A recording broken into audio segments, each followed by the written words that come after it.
See, and the rocket, just like a penis, just kind of launches and goes right through the...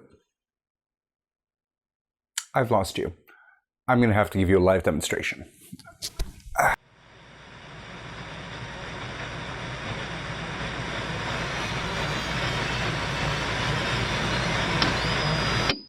Hi, I'm Sir Ryan, and welcome to, I guess, the games we play, where I take some concepts about sex and some concepts about gaming and somehow manage to tie them together in something really strange. Look, I know everybody's getting back to normal, but I'm kind of busy not dying during a pandemic, so I'm distracting myself. So today I'm talking about how building a BDSM scene is very similar to building a rocket in Kerbal Space Program. I hear you cry. Wait, no, don't go. I have a really good point. I feel like Daniel Jackson at the beginning of the Stargate film. I think we have to begin to reevaluate everything we've come to accept about... I think I made one note, though. I mean, I've been able to show a fully developed writing system. So before I get on, I guess I should pretty much update as to why it's taken me 3 months over 1 month, even though nobody gives a shit. But hey, I've been busy doing things like painting my house, finding a new workspace, losing a whole bunch of my toys, and arguing with TERFs on Twitter. And maybe playing a few games here and there. I'm going to go off the framework that if you're watching this, you have a little bit of an idea of what I'm talking about, but maybe not, because this is the internet. So let's go ahead and do some definitions. So when I say BDSM scene in this context, I'm talking about a limited engagement between two people where they performed ritualized and eroticized acts of power exchange that, like, they've negotiated. Look, it sounds much better than saying they're gonna get down with some kinky shit. This helps a lot if you already know what I'm talking about, but if not, you should check out a BDSM 101 class in your local area. Oh my god, I should just make like a YouTube-friendly like Redux version. That would be so cool. Oh, you can file that away in that stack of shit that I'll never get to. No, there's a lot going on in Eve. So here when I'm talking about a scene, I mean something like, a spanking date for the lurid uninitiated. And so now what the fuck is Kerbal Space Program? Kerbal Space Program is an orbital flight simulator sandbox game. It was developed by Squad and released by Private Division in 2015. I've been playing it since an earlier release, since about 2014, and I've logged many hours in it. Look, I'm no Neil Armstrong, okay? So KSP is kind of amazing because you're pretty much just handed the reins to the entire space program of the planet Kerbin, which is populated by Kerbals, because duh. And so the solar system in which Kerbin finds itself is remarkably similar to ours, yet somehow infinitely simpler. There's several modes to play, such as career mode, where you have to manage reputation, money, science, bodies, collect more science, unlock more parts, build more rockets, get further. Science mode is more or less this, but screw the money. And then there's the good old sandbox free build. You know the drill. However, what's interesting is that none of these modes have like a linear procedure. They just kind of expect you to learn bit by bit, and as you get further, more missions start unlocking and you can accept them or deny them based on what you want to do. Technically speaking, you don't even have to accept the mission. You can just be like, I'm gonna go here, and go. So how am I going to tie this? Yes, this is what I want, naughty words. With this. I am going to tell you a story. This is the story of Susan. Say hello, Susan. Susan doesn't exist and is computer generated, and we're going to talk about why that's a problem in a later episode. Susan likes spanking. Now, it's not particularly sexy or anything like that for Susan. She just finds it very freeing of an action. She thinks it's a lot of fun. She hopes to find a partner that she can share this with, who she can trust to, give her a good spanking within her limits, and then kind of comfort her afterwards. Susan's new in town, and she's heard that there's a munch gathering around. For those of you who don't know, a munch is a public gathering of kinky people. It's like if all the fantasy and Star Trek nerds from your high school grew up, or to quote Hannah Harkness, you're gonna get to go to meetups in diners with a bunch of scary goth kids and talk about your feelings. That's a munch. Hi, it's me. Now, Susan isn't particularly experienced, but she's hoping to find a group of people who are like-minded and who she can speak to openly about her interests. I know, kinky people know each other's names. Weird, right? And along at the munch comes Bob. Say hi, Bob. Now, as you can tell, I don't like Bob very much. You see, Bob talks a lot of shit. Bob's the kind of person who watches 3 episodes of a TV show and now for some reason is a goddamn expert on it. Or at least thinks he is. And the worst part about Bob is that he's been around the fandom, so he, knows what people talk about, and he can, pull this shit off. I hope you see the analogy here. Bob's heard that there's a fucking munch going on, and Bob's idea is just I'm sure I can find me a tasty little morsel here. Bob's kind of predatory. Bob's watched a good amount of porn, and read some fanfic, I guess. Doesn't really get much kinky beyond that. This is going to turn out incredibly poorly for Bob. A little bit later in the evening, we have Ted. Ted also doesn't know what he's talking about. But at least Ted recognizes that. He's been lurking in some online groups on FetLife or something. He's been listening to what people have been talking about. Hell, he went that extra mile and even picked up a couple of my favorite books.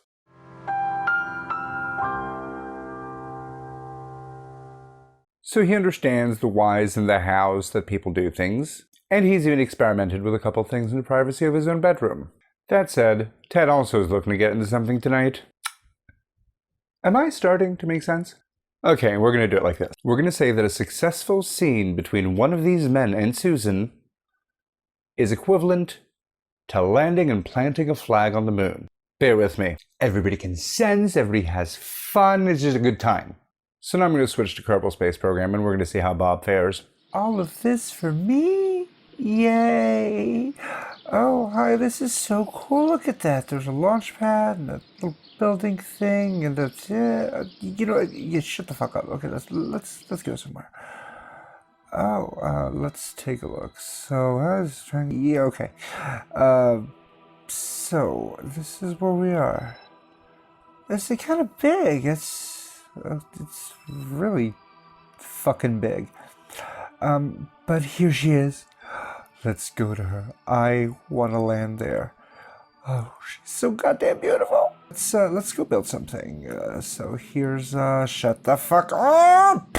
Okay, so let's see. We're gonna call it Desperately Seeking Susan. I am coming, my love.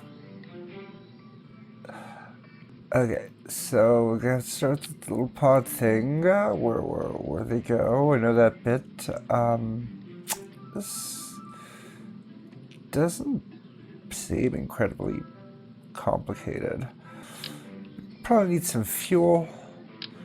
There we go. Looks right. Not exactly sure. This is a really cool looking one. So we're gonna put that there. So there we go. That kind of looks like a rocket. I mean, this kind of feels right. I have a good feeling about this. There's booster rockets. Little antenna. Some little nose cones like that. I feel like I'm missing that. Looks like a rocket. Let's go. I have confidence in sunshine. Let's launch. All right, let's go. Over here. Okay, set target. Susan, I'm coming for you. I'll see you soon.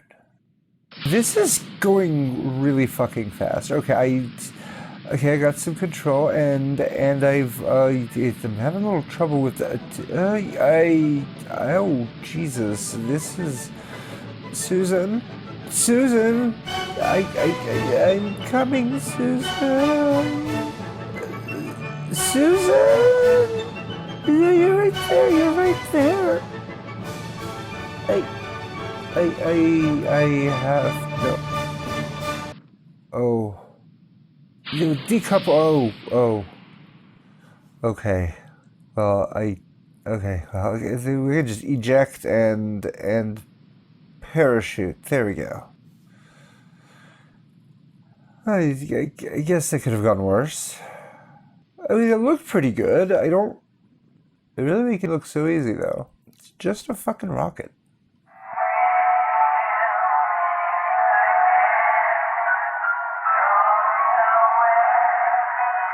Bob's excited. Bob wants to do this, and it's presented in a package that's so accessible and easy for him to get into.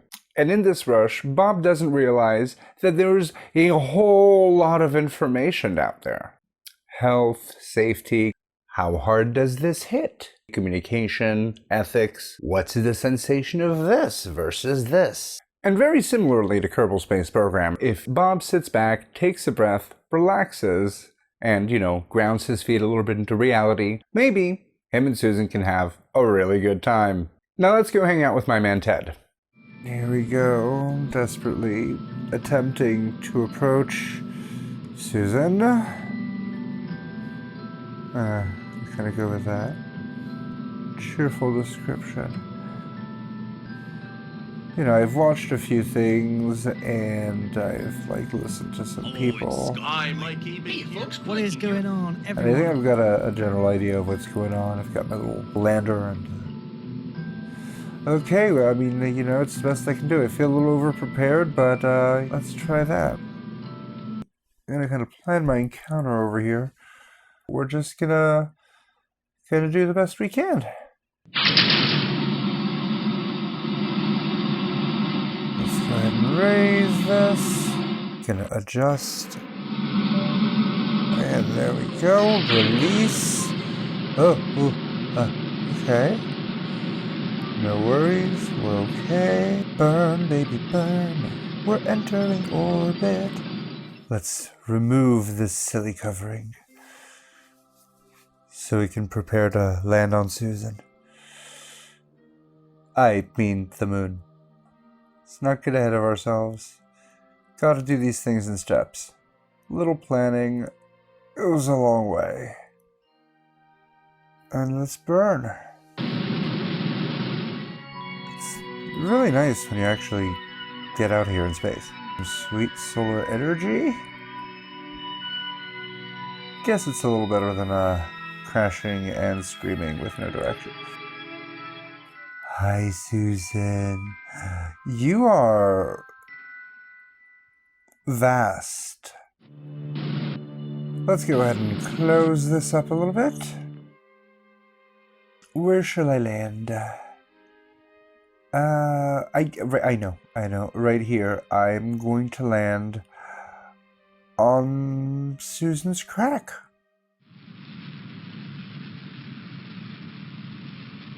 Everybody's doing fine inside. This is much easier with some basics. Here I come, Susan. Hey, how are you? Good? Yeah. You're good. We're doing fine. This is great. You're great. I am coming for your crack, Susan. This is a much more delicate process than I would have thought. I'm wildly over-equipped for this right now, but I'm glad, because if there had been any mistakes, then, I guess I could have gone back, I hope? This was nice, but at this point, I literally need to get rid of the extra fuel. Disconnect that, and a lot of extra fuel. Gentle. Oh, hi, spare fuel. Gentle. Oof. Well, I like it. Let's spread our little solar panels and, hello, Susan. I am upon your magnificence.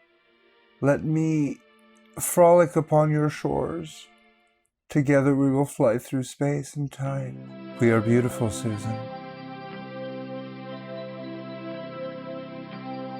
And we're going to call it Susan's Spot. Because if you know, you know.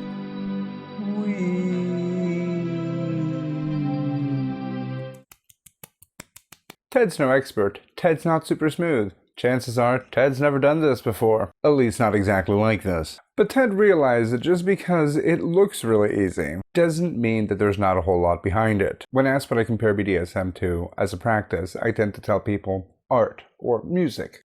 Music is art, Brian.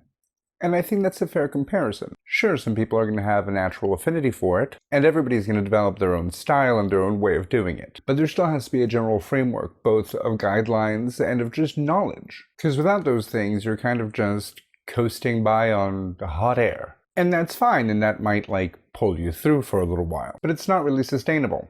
If you want me to take this back to Kerbal Space Program as an analogy, I'm going to go ahead with my own experience. By the time I was making my first flight and trying to land at Duna, this motherfucker, I realized that all my previous missions to the Mun and Minmus were kind of, full of shit. I was completing through the sheer magic that I was pulling out of my ass and the grace of God's giggles. Now I'm relearning everything about orbital transfers. Joy! So what am I trying to say here? Successful kink and BDSM practices require external knowledge. If you just waltz in because it looks cool, you're going to end up hurting yourself. Or somebody else, most likely. There's no shame in baby steps, and baby steps very often is what you need to take in order for you to be able to do the cooler things. And some stuff might fail, but you want to be able to be in a situation where you can mitigate that and where it doesn't cause harm to anybody. Not only that, but if you have a strong foundation and you've practiced a lot of the smaller things, you're going to be able to apply that to much larger concepts eventually. The very core tenets and rules of your experience are generally going to stay the same, and you can navigate them whichever way you want to achieve whatever goal you choose. Wanting to shoot for the stars is great, and just like in KSP, nothing is particularly too difficult or too out there. Most of the time, you just don't have the experience for it. This is why I'm not a huge fan of actually flight in the night kink scenes. You know, a few words, a hot, sweaty, kinky time, a furtive glance, and then we go about our merry ways. Not a huge fan, because that's kind of it's kind of like putting any old asshole in the command of your space center and saying, take me to the moon, baby. I can think of a few people I want to put in my command center. I'm sure you can think of a few people too. But still, negotiation, experience, those things are kind of essential. A huge misconception I hear from a lot of people, it's men that do this, is this whole, the dom must be all-knowing and not ask questions. No, that's not being a dom. That's being a dumbass. Your handling of this space program is shockingly poor. It's okay to ask questions. It's normal to ask questions. It's healthy to ask questions. If you're not asking questions, I'm worried. And just like in mission control, you don't have to take the mission if you don't know how to do it. If you're not confident in your skill, don't go for it. If you'd like to learn a little bit more before you go on, delay it. You're going to be much better at what you do if you know what the fuck you're talking about. So that's roughly it. If you can't tell, I still don't really have a script for this one. I just have an outline. I've been too busy transferring my old mist notes into this lovely leather-bound notebook. It doesn't matter. That's actually what that is, though.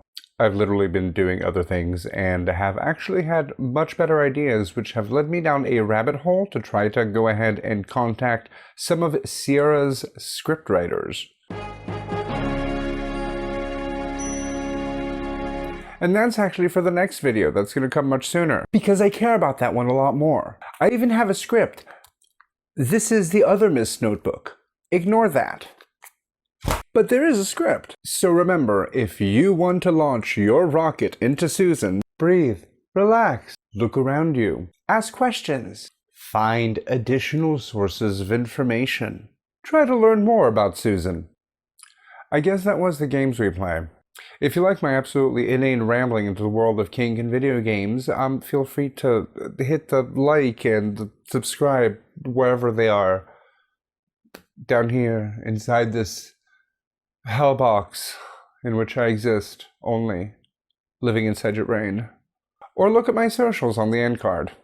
If you want to support me, kill me, it's all a wretch like me wants. Buy my porn or something. And then you can join me next time where we can talk about how one of the most sexually progressive games in the history of gaming is actually from 1996. Stay kinky?